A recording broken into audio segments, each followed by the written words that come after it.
Hello, good morning everyone. My name is Sarija Hidayati and I'm here to give you an advice about IELTS, everything about IELTS.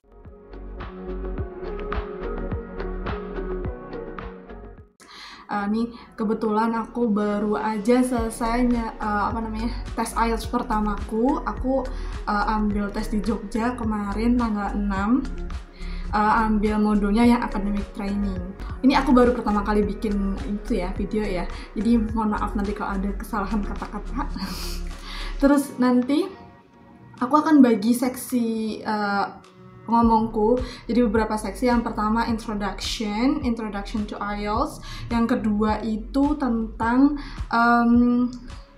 masing-masing tesnya, masing-masing pengalamanku dari listening, ada reading, ada writing, ada speaking. Nanti aku kasih kayak time frame-nya gitu biar nanti kalau kalian udah bosen dengerin aku ngomong bisa langsung klik, jadi kalian nggak nyanyiin waktu. Terus yang ketiga itu aku mau ngasih tips berdasarkan pengalaman pribadi aku ya. Oke, yang pertama kita langsung masuk ke Introduction to IELTS. Alright, IELTS ini tuh kepanjangannya dari International English Language Testing System. Ya, itu. Nah, itu tuh siapa yang ngadain, siapa yang bikin soal. Itu tuh yang bikin soal adalah dari Cambridge Assessment English.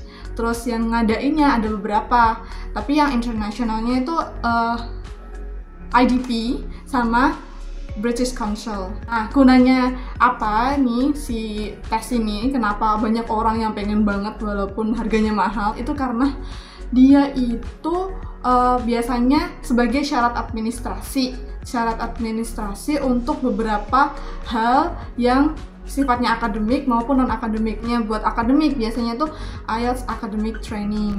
Buat yang kerja IELTS General Training. Oke, di Indonesia sendiri tuh ada dua yang utama yang mengadakan si IELTS tesnya itu. Yang pertama tuh dari IDP. Kelebihannya adalah kamu bisa ngambil tes tuh kayak di setiap bulan ada gitu, hampir setiap bulan ada. Terus yang British Council itu tuh kelebihannya adalah mereka tuh biasanya pakai fancy venue gitu. Kayak kalau di Jogja itu tuh mereka pilih Harper Mangkubuwono Hotel sebagai venue-nya mereka, dan mereka juga nyediain pencil, HB pencilnya, mereka juga nyediain minumnya juga. Kayaknya penghapus sama sharpenernya juga disediain gitu menurut pengalaman teman-teman aku. Nah, itu kelebihannya. Jadi kayak dari segi fasilitas mereka juga mereka lebih unggul. Tapi kalau yang dari IDP, dari ketersediaan tanggalnya mereka yang lebih unggul gitu.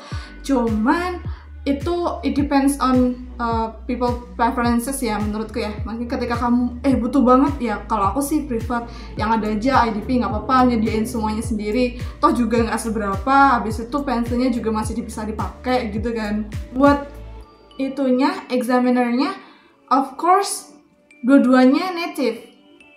Oh, ada dua kemungkinan. Maksudnya native, bener-bener native, orang dari English speaking country, atau native orang Indonesia yang udah tinggal lebih dari berapa tahun gitu di luar negeri. Kayaknya 5-10 tahun gitu. Jadi kan mereka udah terbukti bahasa Inggrisnya, terbukti semuanya lah pokoknya. Terus buat harganya sendiri sekitar 2,9 juta teman-teman.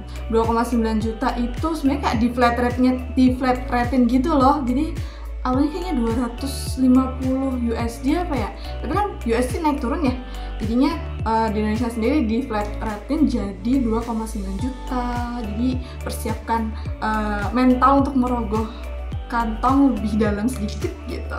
Validity-nya sendiri buat 2 tahun. Masalah skala penilaiannya dia tuh dari 0 sampai 9. Nah, biasanya kalau mamanya S2 itu beberapa univ ada yang minta 6, ada yang minta 6,5, ada yang minta 7, tergantung dari prodi, terutama dari jurusan yang kalian ambil. Kalau umpamanya yang life science atau engineering, most of them they are not asking us to get the higher band, really higher band like 7 gitu-gitu. Soalnya kan kita emang banyaknya ngomongin tentang data, bukan yang lebih ke ngomong ke orang-orang kan enggak. Terus kalau seumpamanya contohnya lagi yang tinggi itu biasanya bisnis, politics, law gitu-gitu, mereka biasanya mintanya tinggi. Terus apalagi yang ngambil pendidikan bahasa Inggris kayak TESOL gitu-gitu pasti butuh tinggi, biasanya 6,5 sampai 7 gitu.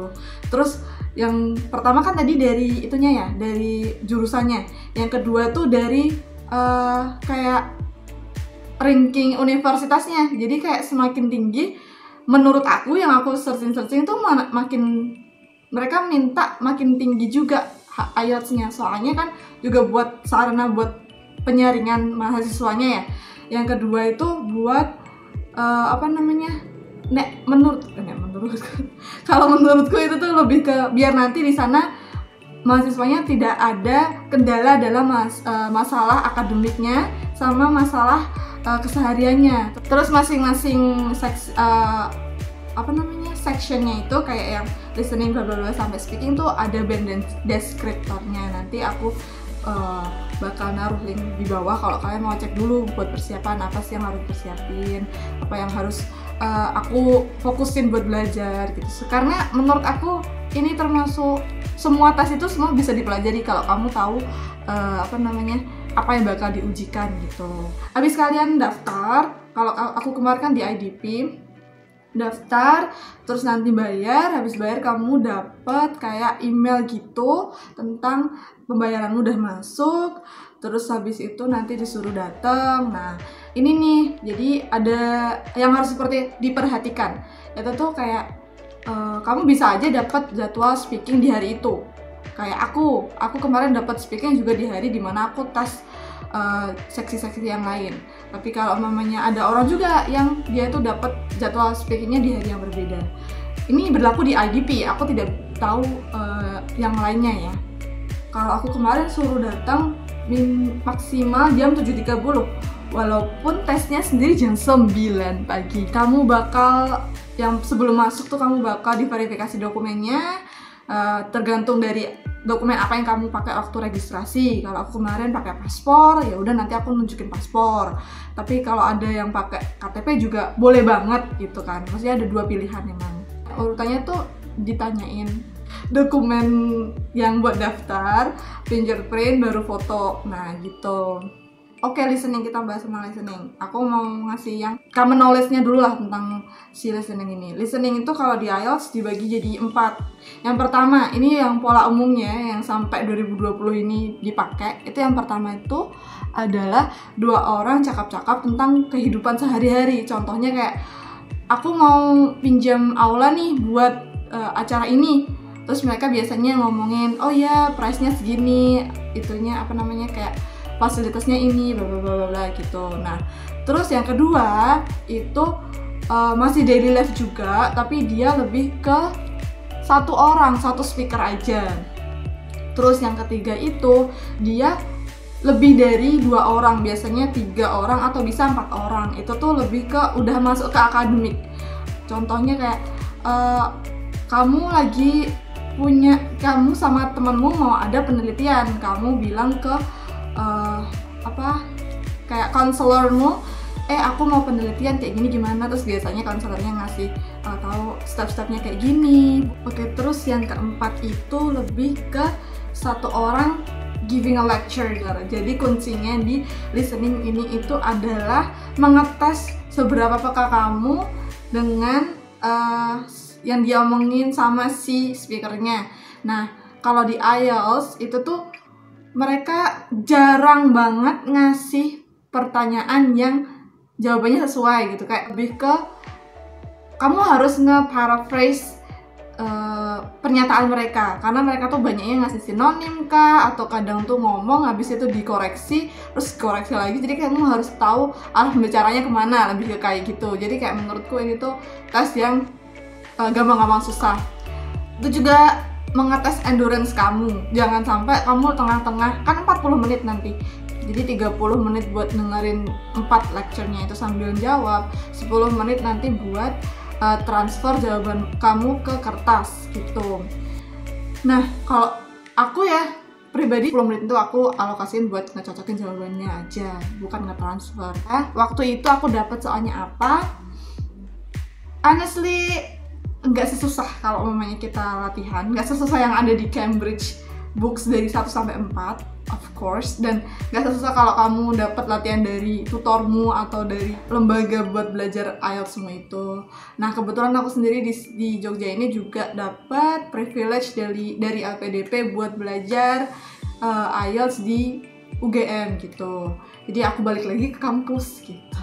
Terus nanti kalau kalian pengen tahu gimana caranya sih masuk LPDP, boleh tanya. Terus nanti insya Allah kalau ada waktu aku bikinin bukan reviewnya ya, apa ya, kayak step-stepnya dan tips-tipsnya. Aku sendiri masuk LPDP jalur afirmasi, teman-teman. Tentang reading, nah readingnya sendiri itu ada 3 passage. Ada 3 passage. Nah, ini tuh bagus banget, pokoknya passage-nya tuh berguna banget. Kayak aku kadang tuh tenggelam dalam passage-nya yang kita baca, tapi ya jangan sampai ya. Jadi biasanya tuh dibagi jadi 3. Kayak kamu harus ngalokasiin 20 menit masing-masing passage biar kelar semua, karena nggak ada waktu untuk mentransfer jawabanmu ke kertas jawaban. Ya, topiknya range-nya tuh gede banget. Jadi ya itulah. Dan lumayan susah karena masing-masing passage-nya biasanya 1 lembar bolak-balik. Dan banyak banget tuh loh. Jadi tulisannya kecil-kecil, 1 lembar bolak-balik gitu. Jadi kalian harus cukup belajar di reading ini biar at least belajar endurance juga waktu baca, karena jujur kemarin aku banyak ngantuk kalau ngerjain si reading. Oh iya, dari listening sama readingnya itu dia itu lebih ke apa ya, ada masing-masing pertanyaannya tuh nanti ada petunjuknya kayak no more than 2 words and or a number gitu kan. Pokoknya harus kalian perhatiin itu. Ketika kalian salah ngasih jawaban itu juga pasti salah. Kita masuk ke sesi writing. Ini kayak yang bedain dari akademik sama yang general training. Nah, si writingnya itu kalau aku kan akademik dikasih soalnya tuh yang pertama writing task 1 itu tentang menginterpretasikan data. Kemungkinannya tuh ada table, ada pie chart, ada bar chart, ada banyak gitu. Terus ada maps juga, ada diagram kayak proses membuat apa. Pokoknya nanti suka-suka dia lah yang bikin, gimana ngasih kita. Itu nanti kita suruh bikinnya 150 kata. Jadi ini kalian harus banget latihan. Dan sejujurnya di internet udah banyak banget yang kayak ngasih tips-tips gitu. Nah, aku mau kasih tips yang bener-bener menurutku membantu, itu dari web IELTS List. Nanti aku tulis di sini. Terus abis itu kalau bisa juga kalian mengalokasikan waktu buat writing task 1-nya itu 20 menit aja, biar nanti kamu ada waktu sisa 40 menit buat ngerjain writing task 2. Nah, masuk ke writing task 2 sendiri itu nanti lebih tanya ke pendapat kita tentang sesuatu. Kamu akan ditanyai tentang opini kalian tentang sesuatu, apa aja fakta-fakta yang mendukung opini kalian gitu-gitu. Jadi kalau writing task 2 itu disuruh bikin 250 kata. Dan orang-orang tuh biasanya ngeorganisirnya jadi 4 paragraf. Jadi paragraf pertama buat introduction paragraf sama thesis statement. Thesis statement itu apa? Thesis statement itu kayak satu kalimat yang menjelaskan jawabanmu tuh nanti kayak gimana sih secara garis besar gitu. Terus nanti dibagi lagi, jawabannya dibagi 2 body paragraf. Terus nanti yang terakhir baru konklusi kayak gitu. Terus udah selesai. Jadi totalnya 20 menit sama 40 menit buat yang writing task 2 sama task 1. Habis itu selesai baru deh boleh keluar dari ruangannya. Terus habis keluar kita biasanya kalau yang dalam 1 hari nunggu. Nah, aku waktu itu dapet jadwal speaking jam 13.20 sebenarnya, tapi lebih cepat karena 1 orang nggak datang, teman aku. Ya udah deh, jam 13.15 atau 13.12 gitu aku udah masuk. Nah, ketemu langsung greeting sama examinernya kan. Examinernya waktu itu ibu-ibu cantik, Masya Allah. Awalnya dia bilang, ini nanti di recordnya, soalnya nanti buat penilaian, bla bla kayak gini prosedurnya. Habis itu beliau ngomong sendiri pakai recordernya dia, bla bla bla. Selesai baru dia tanya ke kita, so what's your name, terus where do you come from, terus kayak gini, terus berlangsung masuk ke ujiannya sendiri tiga bagian. Kalau speaking yang pertama tuh part 1 tuh lebih tanya tentang diri kita. Tadi yang di awalnya dari nanya rumah, nanya diri kamu siapa namanya, terus biasanya tentang kehidupan kamu lah, kamu suka apa, terus kayak gimana, suruh jelasin tapi dikit-dikit, kayak lebih ke jawabannya singkat-singkat kayak gitu kalau part 1 buat pemanasan gitu kan. Nah itu selama 4-5 menit. Habis itu berlangsung ke part 2 nanti kamu akan dikasih satu kertas, sebenarnya bukan kertas, satu bukunya beliau tuh dikasih ke aku, tapi ada di satu halaman tuh ada pertanyaan gitu. Kalau aku waktu itu describe a time when you offering help to someone gitu kan. Ya udah, terus ada sub pertanyaannya gitu, terus dijawab. Nah kita cuma dikasih waktu 1 menit buat baca pertanyaan sama bikin jawaban. Itu pakai kertas yang disediain dari IDP-nya waktu itu. Ya udah, bla bla bla. Terus kita bakal dikasih waktu 2 menit buat ngasih speech. Okay, alright. Thank you for the opportunity. In today's occasion, I'd like to mention bla bla bla bla bla bla sampai akhir. Lanjut ke part 3. Part 3 itu lebih ke pertanyaannya nyambung ke part 2. Jadi kan aku ditanya waktu itu tentang offering help. Terus part 3-nya juga menyambung. Nah, jujur aku sendiri nggak latihan sama sekali tentang offering help. Tapi ya nggak apa-apa, itu sebagai itu aja, mesti masukan buat kalian yang mau belajar. Jadi jangan pilih-pilih. Oke, masuk ke tips. Tips pertama itu kalian harus practice. Praktisnya kalau aku sendiri mending ada teman biar ada yang menguatkan satu sama lain gitu. Jadi terutama di bagian speakingnya kalian butuh lawan bicara buat ngomong kan, itu sangat amat dibutuhkan. Nah kalau kalian punya rezeki lebih, itu bagusnya kalian ambil les aja yang murah-murah gitu, nggak usah yang mahal-mahal karena semuanya sebenarnya sama aja. Yang penting tuh ada temen sama ada yang buat latihan speakingnya sama mengevaluasi writing kalian gitu. Nah kemarin sendiri aku untungnya ada beberapa temen yang punya banyak pengalaman tentang IELTS, teman kuliah. Aku minta tolong ke beliau-beliau buat jadi tutor aku. Jadi aku punya banyak tutor. Ada teman aku yang sama-sama anak PDP, sama ada teman aku yang sekarang udah kuliah di Sydney University. Makanya aku tanya ke beliau-beliau semua itu buat konsultasi, buat minta tolong dong aku mau latihan speaking gitu. Gak apa-apa, tanya aja, terus telepon aja gitu. Aku mau ngasih rekomendasi itu di websitenya IELTS List, itu sangat amat lengkap. Beliau tuh yang setahu aku beliau juga dulu examiner, nggak tahu sekarang iya apa enggak. Terus habis itu ngasih tips-tipsnya tuh lengkap banget, dan itu aja udah cukup gitu loh. Tips itu ya tentang mengolah hati. Jadi kayak kamu tuh jangan meng-underestimate atau meng-overestimate si IELTS-nya itu sendiri. Ya walaupun IELTS tuh cuman tes bahasa Inggris, tapi dia punya kesulitan sama tantangan masing-masing, dan gak semua orang tuh bisa gitu. Aku pribadi juga cukup kesulitan awalnya, dan tapi untungnya itu ada teman-teman aku yang menguatkan gitu. Be realistic when making a goal. Ini pasti banget. Jangan ujuk-ujuk kamu tuh gak pernah sama sekali latihan bahasa Inggris, gak pernah les sama sekali bahasa Inggris kayak aku, terus kamu menargetkan 8, 9 tuh kayak woi native aja jarang yang dapat 9, 8 gitu, kecuali kalau mereka benar-benar udah ekspor banget. Terus biasakan, tips terakhirnya adalah biasakan untuk